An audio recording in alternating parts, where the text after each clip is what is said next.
les étoiles, les papillons et les violettes. Il était une fois un vieux roi qui avait 3 fils et une fille. Les fils du roi étaient vaillants et courageux. Leur renommée de bravoure parvint dans les endroits les plus reculés du royaume. Mais la réputation de la beauté de leur sœur, la belle Ileana, avait parcouru le monde entier. Aussi de tous les royaumes voisins accouraient les princes et les rois pour tenter leur chance et obtenir la main de la belle princesse. Ils étaient venus nombreux, mais la chance n'avait souri qu'à un seul. C'était le fils du roi voisin. Il était jeune et beau et méritait vraiment son nom. On l'appelait le prince vaillant. C'est à lui que la belle Ileana promit sa main et son cœur. Le vieux roi étreignit le prince sur sa poitrine. Aussitôt, il envoya des messagers aux 4 coins du monde pour inviter les hôtes à la noce somptueuse. La belle Ileana allait épouser le prince vaillant.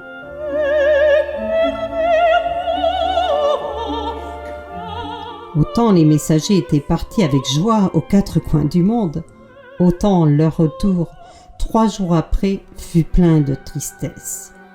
Aux frontières du royaume était posté l'ennemi avec son armée. Ainsi, au lieu d'un mariage, le vieux roi dut préparer la guerre. Il réunit tous les hommes valides du pays, mit à leur tête ses 3 fils et le prince vaillant, dégaina son épée et partit en guerre.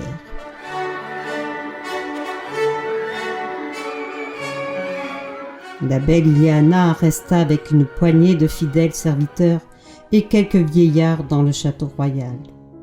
Assise à la fenêtre, elle cousait une chemise de noces pour son fiancé.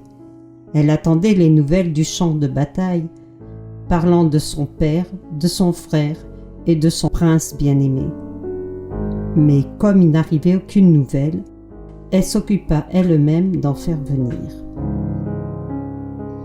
Dans une petite cage d'or, elle avait un oiseau magique.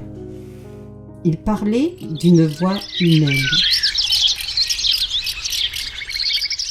La belle Ileana ouvrit la petite porte de la cage et dit « Vole, mon cher oiseau, au-dessus des monts et vallées. Vole et regarde ce qui arrive sur le champ, à mon père, mes frères et mon prince vaillant. » Obéissant, l'oiseau déploya ses ailes, il s'envola par la fenêtre. La belle Ileana le suivit du regard jusqu'à sa disparition dans la forêt noire. Ensuite, elle s'assit et attendit, en cousant la chemise de noces pour son fiancé. À la tombée de la nuit, le petit oiseau frappa doucement à la fenêtre. La belle Ileana lui ouvrit et l'oiseau parla. « J'ai survolé, ma maîtresse, des monts et vallées. J'ai vu tes 3 frères lutter sur le champ.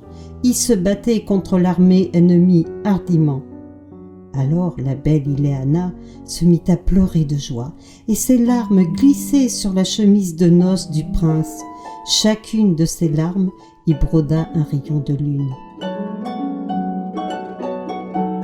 Mais le petit oiseau merveilleux n'avait pas terminé, et il continua.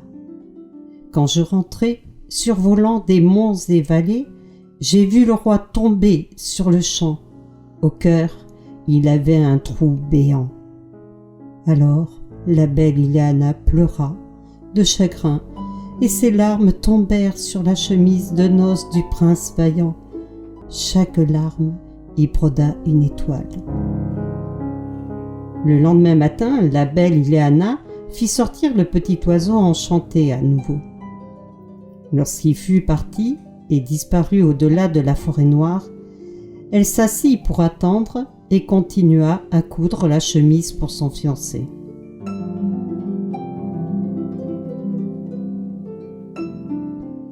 Au crépuscule, le petit oiseau fut de retour. Il frappa à la fenêtre. La belle Ileana lui ouvrit et il raconta. « J'ai survolé, ma maîtresse, des monts et vallées. J'ai vu 3 frères tomber sur le champ.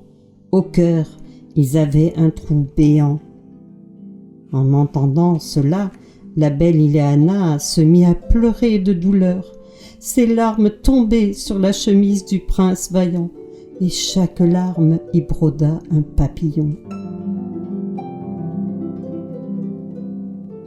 Mais le petit oiseau continua. Mais au retour, alors que je survolais monts et vallées, j'ai vu un jeune homme lutter sur le champ. Il se battait contre l'armée ennemie hardiment. J'ai vite volé vers la fontaine miraculeuse dont l'eau rend les forces surhumaines, mais avant que je sois de retour, le jeune homme gisait déjà sans vie dans le champ. Au petit matin, il était tombé. Dans le cœur, il avait un trou béant.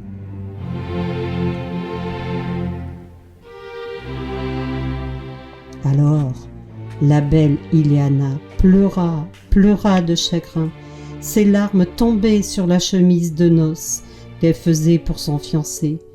Chaque larme y broda une belle fleur, bleue comme ses yeux.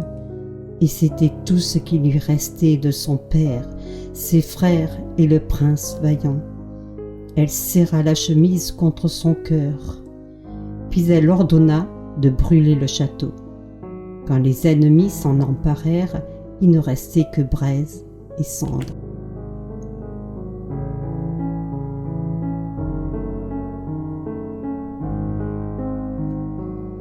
La belle Ileana s'enfuit dans les forêts.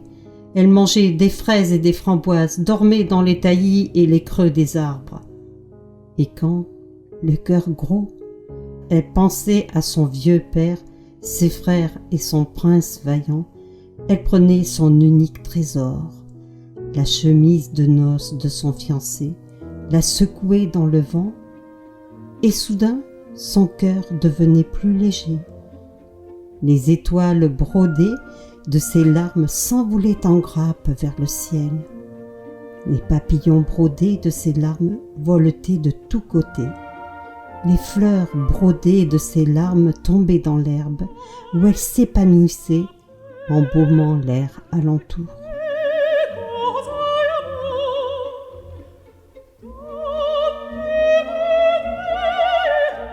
Depuis ce temps-là, les astres brillent au firmament, les papillons voltigent dans les prés, et des violettes fleurissent dans l'herbe, rappelant la couleur des yeux de la belle Ileana.